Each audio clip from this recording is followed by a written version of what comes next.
Hello everyone. In today's video, let's see how to manage the interview anxiety and how we can perform effective communication.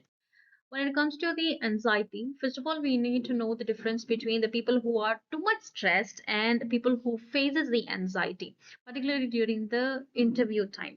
What do you think that would cause us to feel anxiety?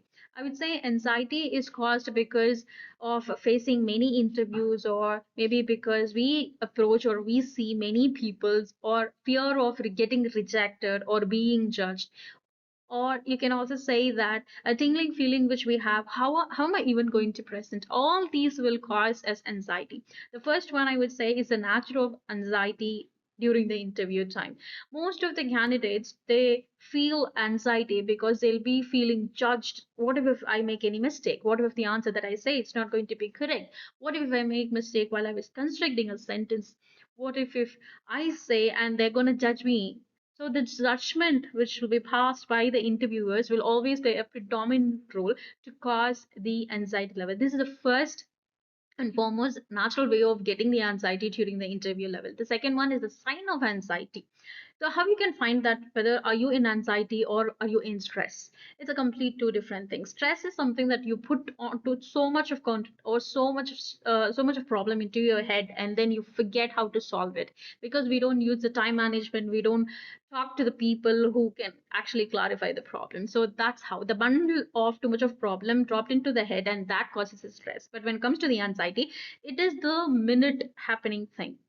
So, how I can find the signs of anxiety? The following are: the first one, you can show it with your physical symptoms. You sweat a lot. So, too much of sweaty, either by the palms or in your forehead, or the two signs that you can find. And then, when you shake your hands, your heart rate it raises like anything. You feel like your heart is pounding. You can feel your heart in their mouth. All this are another sign for the anxiety. And the last one is you don't talk, you just mumble. So these are three signs where you can find are you in anxiety or not. The final, what will happen if I am feeling too much of anxiety? It will have a huge impact on your interview. So when I'm too much stressed, when I'm too much feeling anxious during the time of the interview, definitely it's gonna affect the performance that I want to show it during the course of my interview time. I might not speak properly. Whatever the preparation that I have done so far, it's really going to go into the trash. So, how I can rectify it, we'll see in the forthcoming videos. Before you set on to the interview, the first thing that you have to do is you have to prep yourself a lot. I'll give you three tips. The first one, research about the company. Do the nook and corner research about the entire value of the company.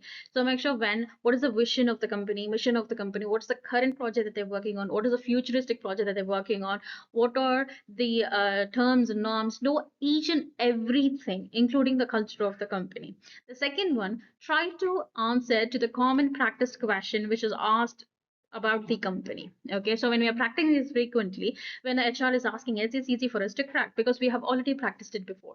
The final one, try to attend as many as mock interviews. You ask help from your own friends, from your family members. Definitely, all this comes with the practice, and practice when comes in the hand, it's easy for us to crack the interview. Okay, now I have prepared for the three different stages how I can enhance my communication skill. For this, I would give you three tips again. The first one is active listening. When you're listening, not just passively sit and nod. When once the speaker have done speaking, from what they have spoken, you will summarize these two, 3 points and then add your own valuable point to that. So which it shows that you have been paying attention to each and every details which is being said by the person. So this is what you call it as active listening. Second one, whenever you answer, don't beat around the bush. Try to give the answers very straightforward and do not expand your answers. Try to be very brief and precise. Third is your body language. It matters a lot. If you're going to have a very narrow-minded or narrow down body gestures, it's going to show, or you're going to be treated or considered that you're a narrow-minded person, which no interviewer wants to see in such course. So what you can do is try to use maximum positive body gestures. That really helps you a lot. So I would suggest you to use your hands, both the hands, when you're explaining some steps, and then if you're stating about the facts, use your fingers, because this the usage of the fingers, it shows that how well you know about the factual information. And then try not to comb your hair while you're speaking, or tuck in your hand inside the pocket, or playing with your shawls, ladies. So if you could avoid all these negative body gestures, it would really be helpful for you to concentrate on what you're talking about rather than concentrating on what you do with your physical body. Next one, how would I manage the stress on everyday basis? First, try to relax yourself. Relax every time as much as possible. Maybe you can do a relaxation, or you can go for a walk, or listen to a very silent melodious song. Try to reach to the place as early as possible, like 5 or 10 minutes, so which you'll not have an impatience of running to the place at the very late, like me, because I'm a person who sometimes reaches the place little later, and I'll get really, really pissed off when I'm not reaching the place on the time. So, in order to avoid that, I would suggest you people to go early as possible. Okay, at least 10 minutes. So that 10 minutes is relaxation time for you, where you can do breathing meditation, you can just skim and scan whatever that you have prepared, or you can do the networking as well. So all this falls with your own hand when you reach to the place early. And always focus on the positive. Okay, even if you didn't crack the interview, or even if you feel like there are too much of competition, try to focus on the positive. No matter, even if 50 people have applied for only for two job roles, no problem. You have come up to that particular place in order to crack the interview. That shows your consistency. That shows how much vigilant that you are towards getting a job. So try pushing your limits a little more harder. So this pays a very good result. So after the interview, now I have been giving you tips on what to do during the interview time, the preparation time. What should I have to do after the interview is done? To know how you have performed, always ask for the feedback. Before asking for the feedback, do the self-assessment.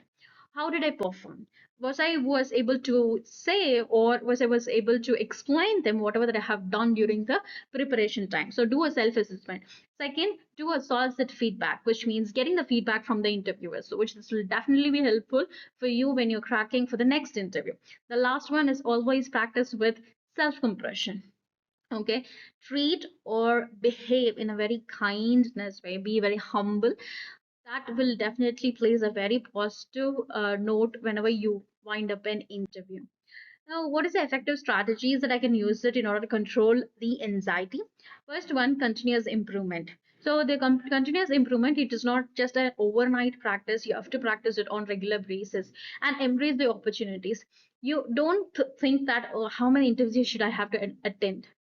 So no problem. Every interview is going to be helpful for you to improve yourself, and every interview is an experience for you. So concentrate on that note. And the final one is seek support. If you find that, okay, fine, I'm not good at something, instead of sitting and feeling idle for that, it's better that you can approach the person who can guide you. So guiding and getting mentorship is always good. So this is a positive, effective strategy in order to overcome the anxiety. The final and the wrap up of the entire video is, first one, embrace yourself. If you embrace yourself, accepting yourself with all the flaws and believing that I can change over whatever that I have done and I'm ready to do the changes, this will definitely be helpful. Second one, be and have the realistic goals. So when I set a realistic goal, then I feel really confident. I need not to break my head on the wall that's saying that, okay, fine, will I be able to finish this or not? The last one, always keep learning. Learning is very much important. Every day is a new day. Every day is a learning day.